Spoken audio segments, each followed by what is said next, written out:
Herkese merhaba. Bu videoda öğrendiklerimizi uygulayacağız. Önceki videolarda anlattığım komutları uygulayarak bir mimari plan çizeceğiz.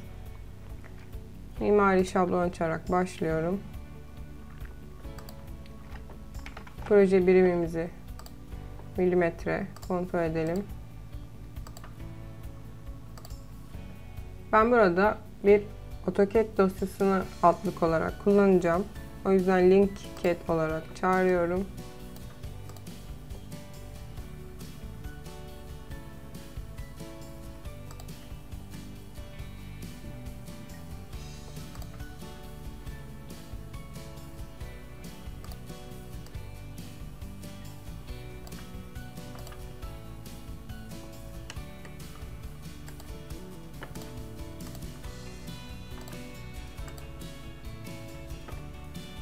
Aksları oluşturarak başlayalım.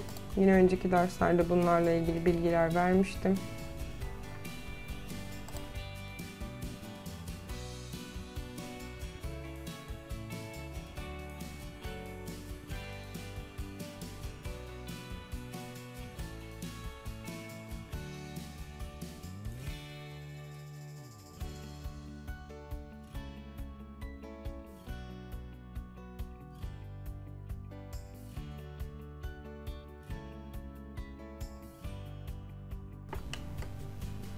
Aksları şimdi uzatacağız yukarıya doğru.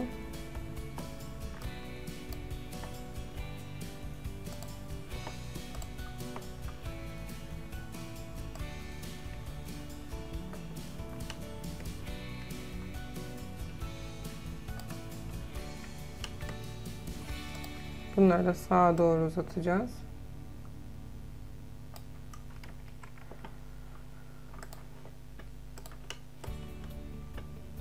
Evet, şimdi arada kalan aks çizgilerini silmek istiyorum.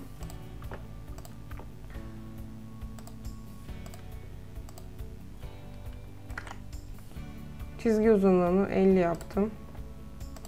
Evet, şuraya kadar falan gelmiş oldu.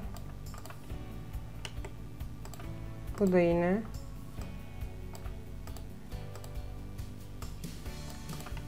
Evet.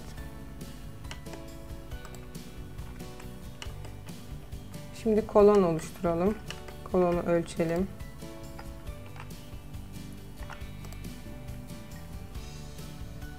...60-60'lık bir kolon oluşturacağız.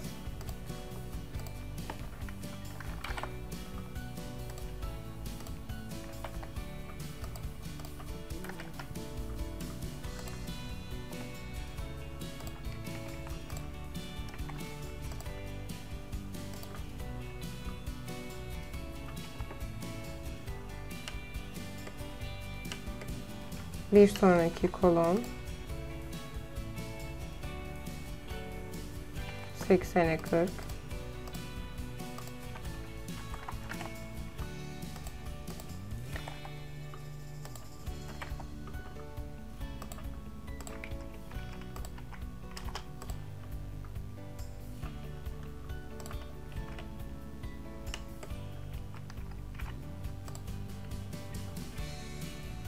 Bir sonraki 90'a 40.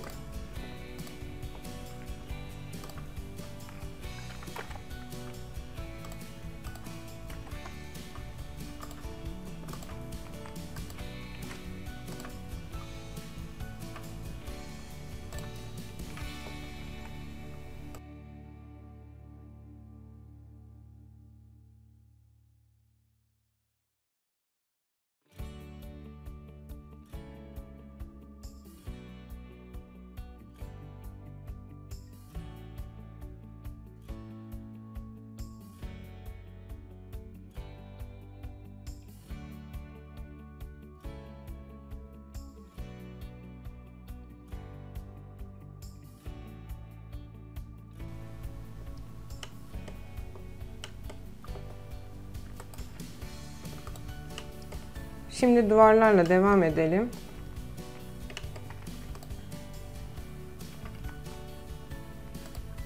Bir duvar oluşturmam gerekiyor.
Dış duvarları oluşturduk.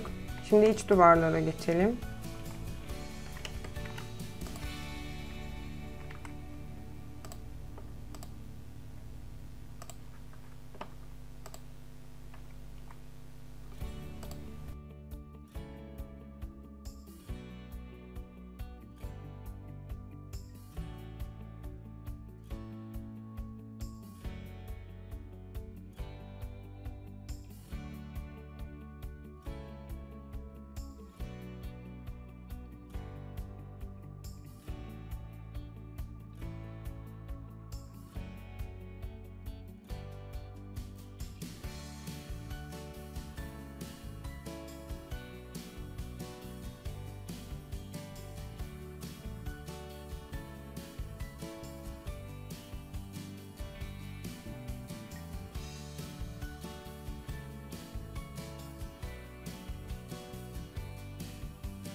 Bu şekilde duvarları ölçerek, duvar tiplerinizi belirleyerek, konuşamadım.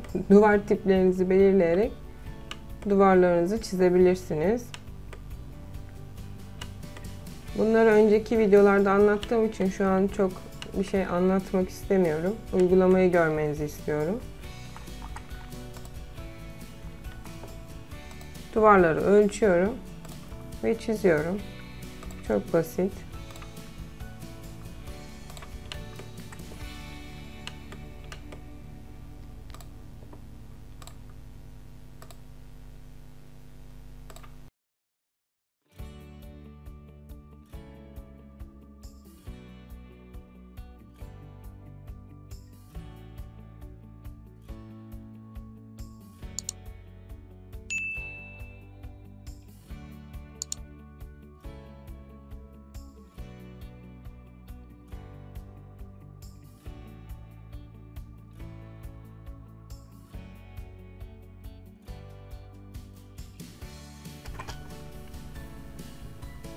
Bu arada ölçme işlemini şuradan yapıyorum.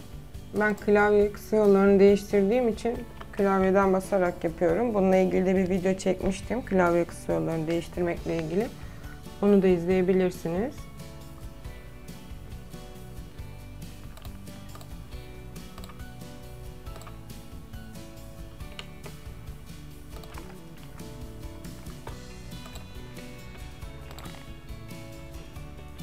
Burada sadece bu daireyi çizeceğim bu arada. Burayı çizmeyeceğim.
Sanırım duvarlar bitti.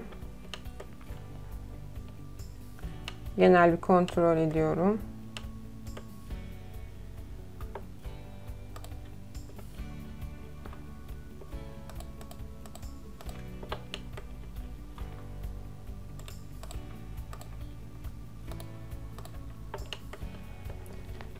"3D" görünümde de bu şekilde görünüyor.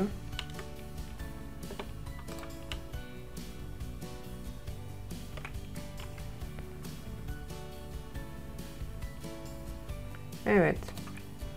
Şimdi kapıları yerleştirelim. Yine kapıları da ölçelim. 90'lık bir kapı.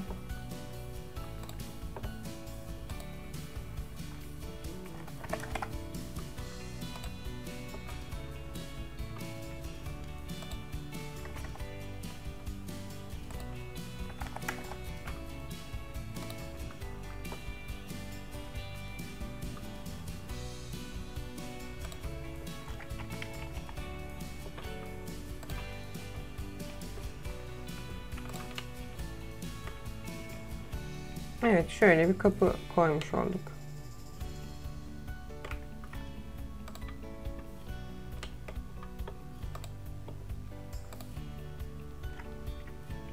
Aslında o komutu göstermedim. Tekrar kapı komutundan gidelim.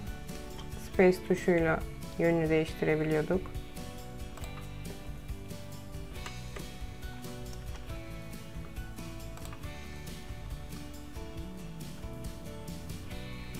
Kapı biraz daha küçük sanırım. Ölçelim. Evet, 80.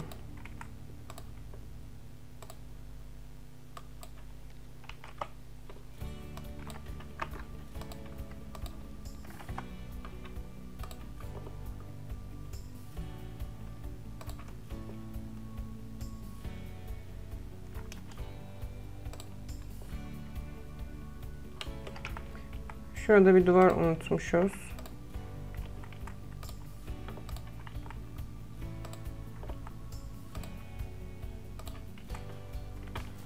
Duvar olmazsa kapıyı oluşturamayız.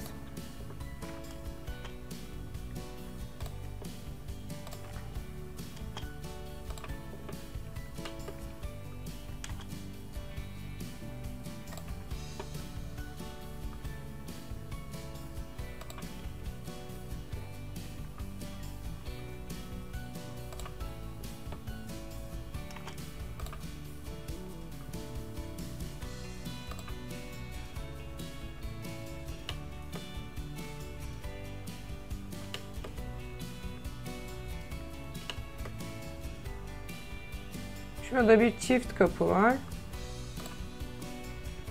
Bizde çift kapı yok.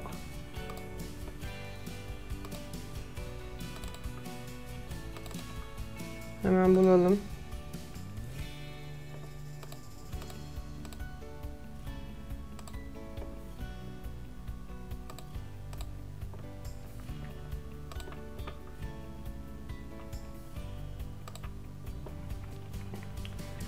Evet, onu da yerleştirdik. Şimdi camları yerleştirebiliriz. Burada camların ölçüsünü net bilmiyorum şu an.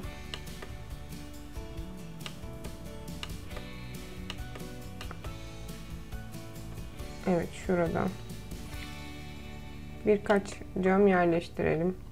Bunların ölçülerini çok önemsemeyeceğim şu an. Şöyle.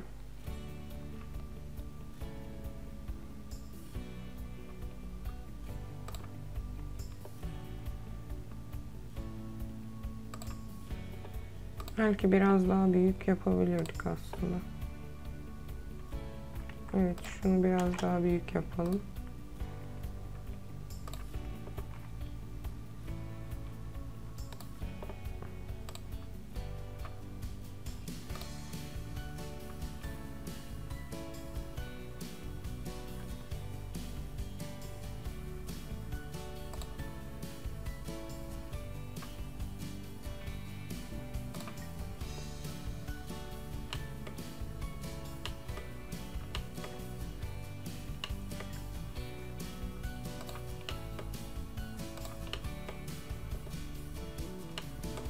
Burada balkon var. Balkonu oluşturmayacağım şimdilik.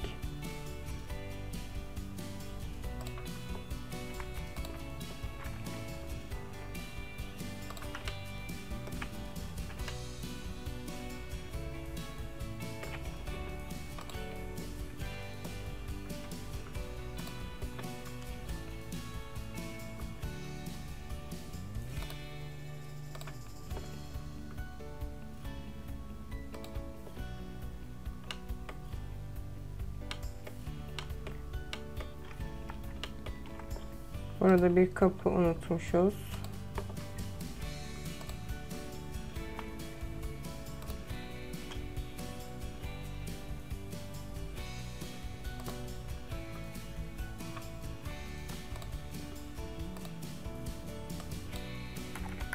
Herhalde şu ölçülerdedir. Ölçmedim ama.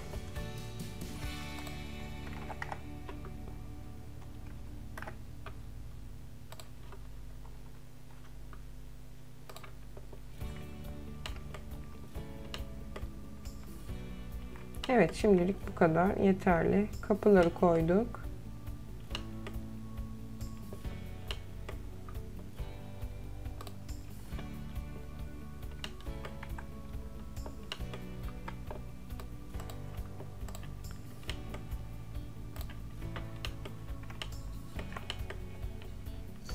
Şimdi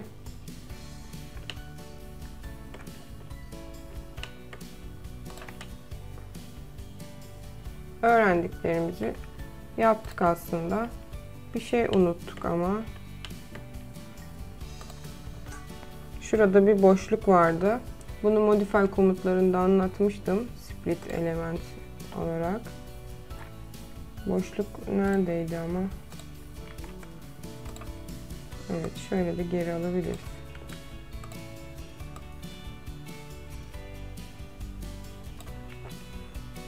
Evet, duvarda kapı olmadan da bir boşluk oluşturduk.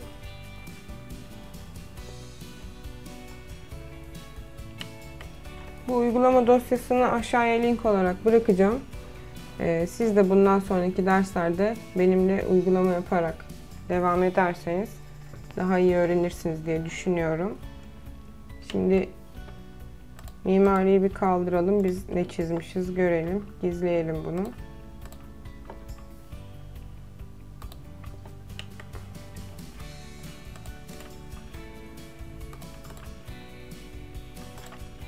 Evet, böyle bir daire çizdik.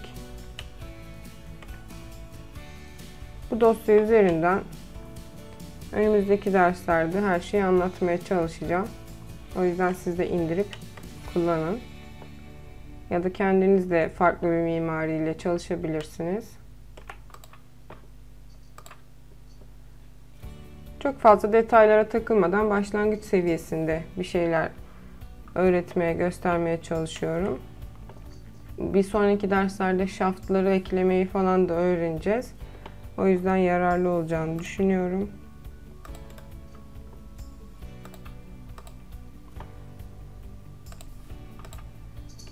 Evet, bu şekilde.